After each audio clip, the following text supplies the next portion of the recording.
আলু চান, আলুর বীজও আমাদের কাছে আছে। আপনাদের ভুট্টা চান, ভুট্টার বীজও আমাদের কাছে আছে। আপনাদের ধানের বীজের কথা বলেন, এই ধানের বীজও আমাদের কাছে আছে। আপনাদের সূর্যমুখী করেন, এই সূর্যমুখীর বীজও আমাদের কাছে আছে। আমাদের কাছে সমস্ত কিছু কিন্তু আছে। কৃষি কাজের জন্য যেগুলো প্রয়োজন সমস্ত কিছু আমাদের ব্র্যাকের কাছে সব সর্বপ্রকার সমাধান আছে আর কি। হ্যাঁ, এই জন্য আপনারা ব্র্যাকের প্রতি আস্থা রাখতে পারেন যে ব্র্যাকের প্রোডাক্টগুলো দিবে সেগুলো কখনো মানে খারাপ প্রোডাক্ট হবে না আর কি। আপনার কৃষিকাজের জন্য ভালো কাজে লাগবে আর কি। আর স্বাস্থ্য সুরক্ষার জন্য বলছি না, ব্যবসা সংক্রান্ত কিছু বলছি না। হ্যাঁ, যদি স্বাস্থ্য সুরক্ষা নিজে যেটা খাবেন, সর্বপ্রথম হচ্ছে এই কাজটা দেখেন। ওই শ্রীলঙ্কা দেউলিয়া হয়েছে একটা কারণে, সেটা হচ্ছে কি ওরা সরাসরি চলে গেছিল এই রাসায়নিক থেকে অর্গানিক, সরাসরি আজকে রাসায়নিক কালকে অর্গানিক, এভাবে চলে গেছে। এই মুহূর্তে জমিতে যদি সার দেওয়া বন্ধ করে দেন, ফসল কি আগের মতো হবে? তার মানে কি মাটির স্বাস্থ্য ঠিক করতে হবে, আগে রোগ বালাই প্রতিরোধ করতে হবে, তারপর আপনি আস্তে আস্তে আস্তে আস্তে আগাইতে হবে।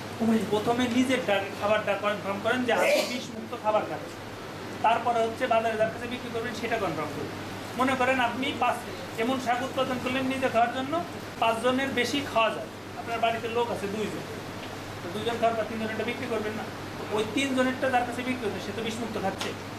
ওই জন্য আপনার বায়োপেস্টিসাইড ব্যবহার করতে হবে। কিন্তু বায়োপেস্টিসাইডের ছোট্ট একটু খারাপ দিক আছে, সেটা হচ্ছে যে আমরা যেরকম চাই ইনস্ট্যান্ট অ্যাকশন হবে, দিব মরে যাবে, ওটা না, ওটা আস্তে আস্তে কাজ করে।